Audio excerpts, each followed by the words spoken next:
দুর্গা অষ্টমীতে ব্রত করে অঞ্জলি দিয়ে আসার পথে এই যে আনন্দ, এ কিন্তু একদিনের নয়। কেন জানেন? এই যে শাড়িটি, আপনারা যদি চ্যানেলটি আগে থেকে সাবস্ক্রাইব করে রেখেছেন তবে দেখে থাকবেন এর পার্ট 1টি। আর আজ আপনাদের সাথে এই একদিনের খুশির পেছনে আমার অক্লান্ত পরিশ্রমের দিনগুলি শেয়ার করব। ভিডিওটি শেষ অবধি দেখতে থাকুন।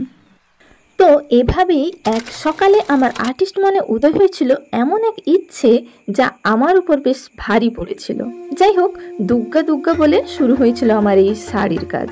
তো হ্যালো সবাইকে, আমি সুস্মিতা, সবাইকে স্বাগত আমার সোনারতরীতে। তো এই হচ্ছে কোনো এক কালে সকালের ঘটনা, যেদিন আমার শাড়ির প্রথম কাজ শুরু হয়েছিল। আর এই কাজটি শুরু করেছিলাম বাড়ির খোলা ছাদে, যেখানে দিনে ভীষণ রোদ, হাওয়া, বাতাস, ঝড়, দুর্যোগের কারণে আমি কাজ প্রায় কন্টিনিউ করতে পারিনি।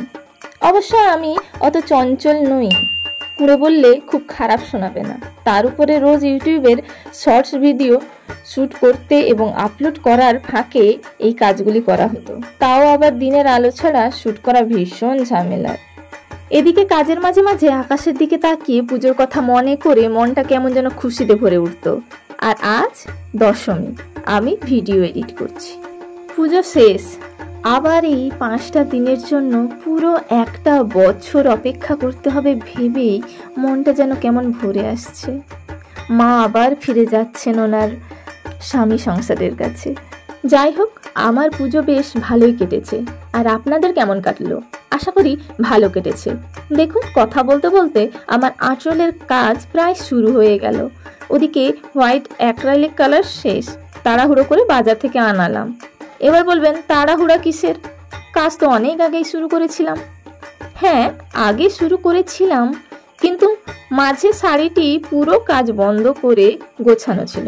আর এখন পুজো এসে গেছে, 4 দিনের পর ছিল পুজো, তাই তাড়াহুড়ো। এবার আর রাত দিনের চিন্তা নেই, রাতে দিনে যখন সময় হয়েছে তখনই কাজ করেছি। শুধু কি রাত দিন, ঝড় বৃষ্টি সব ভুলে কাজ কমপ্লিট করেছি। নিশ্চয়ই মনে আছে পুজোর আগে ওই বৃষ্টি। এবারে ভিডিওতে হাওয়া দেখে নিশ্চয়ই প্রমাণ পাচ্ছেন যে ওটা ঠিক পুজোর আগের। যাই হোক, এত কষ্টের পর মা দুর্গার আশীর্বাদে কাজটি কমপ্লিট করে অষ্টমীতে ওই শাড়িতে অঞ্জলি দিতে পেরে কত যে খুশি তা নিশ্চয়ই দেখতে পাচ্ছেন। তার উপরে অনেক দিন হলো এভাবে গ্রামের রাস্তায় হাঁটা হয়নি। যাই কাজ ছিল বা থাকে সবই দূরে, তাই শৈশবের মতো স্কুল ফেরার পথে আমলকি খেতে খেতে বাড়ি ফেরার আনন্দটাই খুব মিস করছি। তাই আজ তারই স্মৃতিচারণ করলাম। পুজো মানেই তো স্মৃতিচারণ, ওই মহালয়ার সকাল হোক বা মায়ের আঁচল ধরে প্যান্ডেলে গিয়ে অঞ্জলি দেওয়া। যাই হোক, ভিডিওটি আজ এখানে শেষ করছি। দেখা হবে পরের ভিডিওতে নতুন এক কাজের সাথে। আর যারা এখনো সাবস্ক্রাইব করেননি, প্লিজ তাড়াতাড়ি সাবস্ক্রাইব করুন এবং সঙ্গে থাকুন সোনারতরীতে। আজ টাটা।